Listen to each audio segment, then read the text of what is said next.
It's a big day at Sam the Cooking Guy. We have a new addition to the family. And to celebrate, boy, are we making something delicious and special.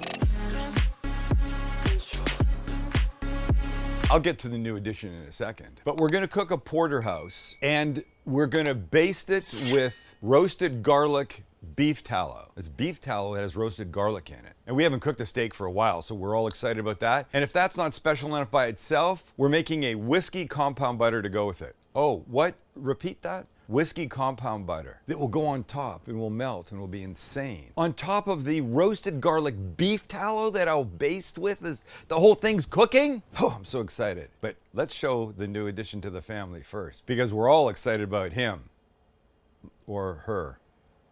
Well, you would recognize this as a grill, and yes, this is our grill, except you're used to seeing stainless grates here. These are cast iron. That's because the whole grill is new. That's because this has replaced our old one that we were having trouble with, we couldn't get fixed, and that makes this our brand new 42-inch 7-burner deluxe charbroiler. Baby, we are in love. 1, 2, 3, 4, 5, 6, 7. And the real estate is the same, still 42 inches. But what we can do with it, 7 different zones from low to super high. This kid gets blazing, and cooking on cast iron is becoming one of my new favorite things to do. Look, of course we love our Cooking Guy cast iron pan, but when you've got cast iron grates on your grill, it's a whole nother story. And by the way, you can get aftermarket cast iron grates to sit on top of your stainless steel ones if you want. And I think you want. So this is not normally what you would put outside. This is a commercial charbroiler like you would find in a restaurant. When a restaurant wants to cook a steak, like it's outside on a grill or a piece of chicken, this is the kind of thing that they would use. And now the kind of thing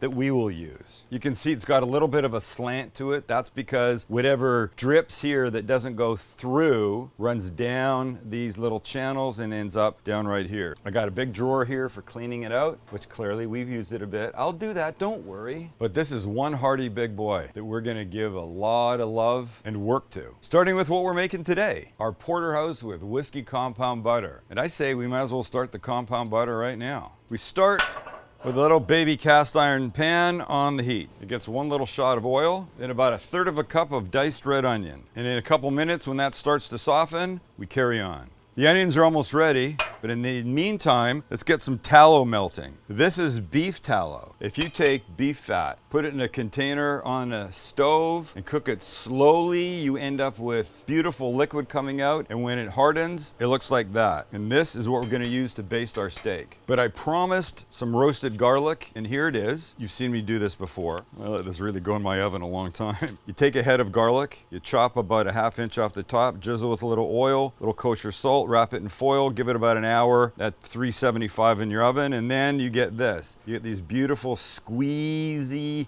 super soft, nutty garlic cloves that are not nearly as garlicky as they were when they're raw, and this will just go into our beef tallow. Look at that, fantastic. All right, that'll start to melt away. Now we can come back to our onions. These are coming along nicely.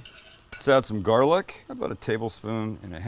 Let that start to get fragrant. Not gonna take long. All right, so here's what we're gonna add. A few tablespoons of whiskey, 1, 2, 3, and we'll light it and let most of that liquid burn off. Beautiful, huh? Now you're talking. That whiskey flavor is gonna literally burn itself into the onions and the garlic. Man.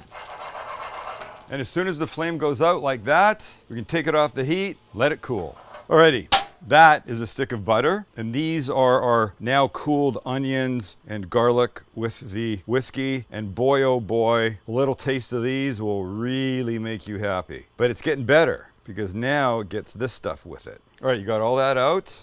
Now we add a little grainy mustard, a little baby splash of soy, about 1 teaspoon, some parsley, like that, and a little of our BFF. And this we will now mix. And the thing about a compound butter is that you have choices. You could mix it fully, take all this, put it on a piece of saran wrap, and roll it into a log, stick it in your fridge, and then when you want it, cut coins of it, which I might do later, but for our purposes today, I'm just gonna keep it like this and spread some on our steak when it comes off the grill. And speaking of steak, let's get it. All right, so here's our steak. This is a 1.5 pound porterhouse. And you may know, and if you don't know, a porterhouse is made up of 2 steaks. separated by bone. On one side, we have a New York, and on the other side, we have a filet. It's a nice combination of both. And this is our beef tallow with our garlic. Look what it's done. Let me just try and mush this in a bit. Oh man. Here's what we do. We take some of this melty, garlicky beef tallow, and we brush our steak. Just like if you were gonna put a little oil on your steak before you threw it on, same concept. All the way around. Now we'll season with our BFF, and you can be fairly liberal. It's a decent sized steak. We'll flip this kid over, do the same. And then let's not ignore these edges because they're very important. This we can put on our grill. All right, let's get this happening. And oh, that hits with such authority. That's a pound and a half of soon to be amazing deliciousness. Now, as usual, I like to employ the turn often system. That means I'll go a minute and a half or so, and then turn, and then turn, and then turn. And all the way through, we'll be adding a little of this roasted garlic beef tallow to just make it all better. And if you get a little flame, like we've got here, here's your fix. Push it out of the way, bring it back. So Max has it close to him and he doesn't have to strain. All right, let's give it a 45. Let's just show you what we're doing underneath. Fantastic. And a little of this. Ready to flip, and we go. Look, it's like I work for Sizzler. So this puts out like a ridiculous amount of heat, and I only have 3 of the burners on of the 7, and the cameras are overheating, so I don't really know why I told you that. It shouldn't make any difference to what you see, unless the next shot is me eating this. Then you know everything went bad.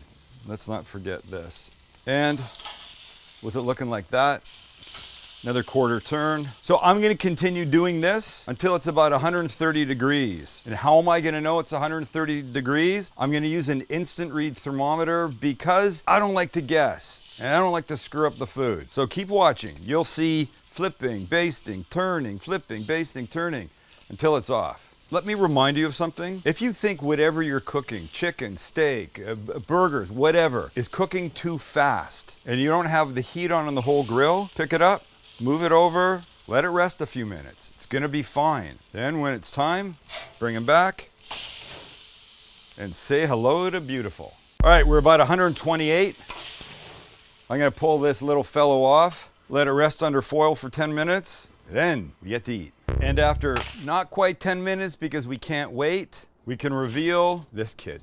Hi, handsome. Welcome to the party. New York filet. And I took a little bit of the roasted garlic.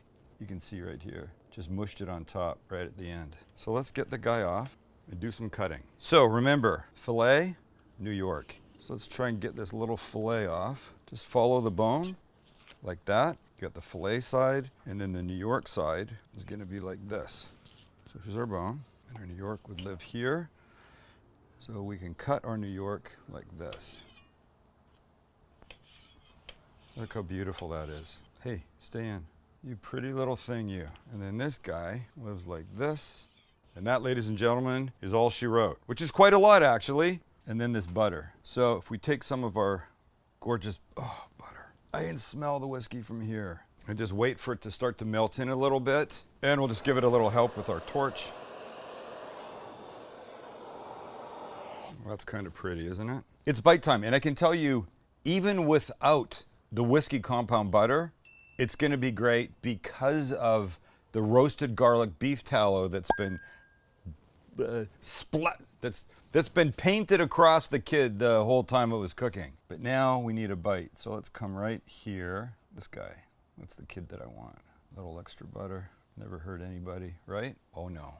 And this guy, that guy right there is me. It's got me. You smell the whiskey. Oh my God. I would argue if you don't drink alcohol, if you don't even like the taste of whiskey, you're gonna like this. It is so good. It's so interesting. It's so easy. What a way to break in our friend here. Do we have a name? Royal. We'll call him Royal because actually that's his name. Thanks for hanging out with us. Don't forget, if you're a subscriber, you could win one of those Sam the Cooking Guy 7-inch Nakiri knives. And in the month of March, if you send us a recipe in the comments and we choose you, you'll win one of those. Can we make it any easier for you? I don't think so.